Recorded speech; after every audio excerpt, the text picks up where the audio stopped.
Okay, let's talk about the WWE Women's Division here briefly. So, in the most recent episode of SmackDown, they ended up having Lita show up, and I was like, oh man, if only they would have, did promotional work for it. Found out later that they kind of got her slated in like the day of, which is always smart. And then Toni Storm asked for her release. Now, this comes down to the problem with these women division. Ends up being that they're in a severe hierarchy. You have your 4 horsewomen. They're at the very tip top, which makes sense. I mean, they're all incredible athletes, and they're very good at what they do. Just below them, you have pretty much Bianca Belair, Asuka, who I think should be getting cleared to come back, and Alexa Bliss. Those are the ones who actually have, victories, notable victories, over some of the top echelon women. And then you kind of have everyone else. So from Toni Storm's perspective, she probably thought, well, I'm a former Mae Young Classic winner. Okay, main event, yeah, we don't care about that. I'm a former NXT UK Women's Champion.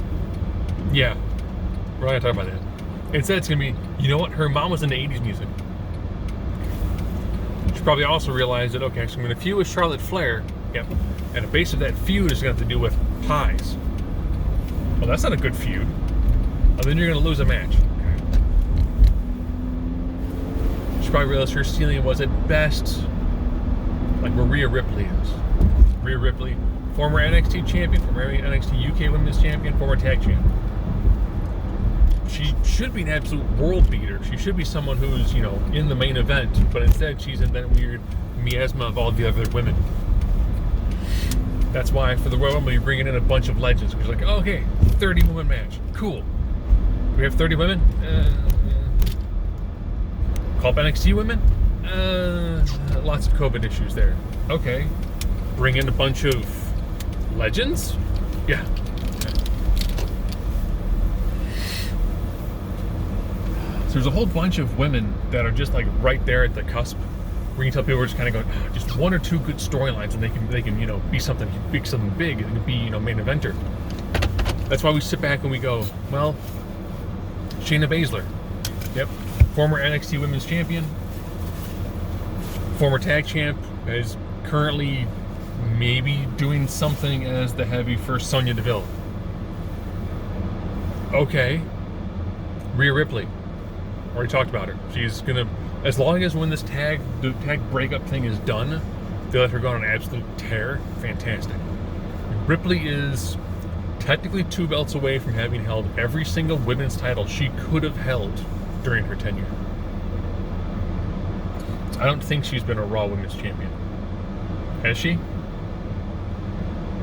That's how poorly booked these people are. Whenever I think of the main belts, I pretty much just picture it's been one of the horsewomen, Ronda Rousey, Alexa Bliss, Asuka, and Bianca Belair. That's kind of about it. Rousey's out. So hopefully they can turn it around. They've got a lot of just fantastic women. But I think they've gotten to a point where they've got so much talent and not enough creative ability to actually go, okay, we're going to do this for a month. A month for a month. We're going to push this person in this role for a month. See if it works, see if it goes anywhere. If it does, reestablish the character, go forward. I mean, from a fan's perspective, it makes a lot of sense. You've got a lot of really talented women that you're doing virtually nothing with. The Queen of the Ring tournament did not go as well as they wanted it to. I think someone said all the matches together equal 20 minutes, which is horrible.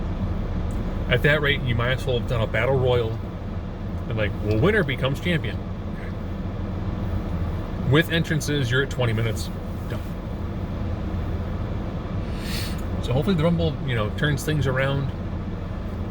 Seeing that they're going to do Lynch and Doudrop, interested by that. Charlotte has no dance partner because, the 2 they normally go with, Banks is out on injury, Bayley is still out on injury, and Toni Storm was like, yeah, Tony time, not pie time. And you know what? I realize that I have a much greater level of skill and acclimate. Maybe I stay in the States. Maybe I don't. Maybe I become All Elite Tony Storm or Elite Storm, Tony Elite, Tony All Storm. And then they keep on talking about, oh, we're going to try to get someone else in. Britt Baker is not going to leave AEW to go to WWE. Sorry. He's just not. People who are in AEW right now from the women's perspective are probably not going to jump ship to WWE.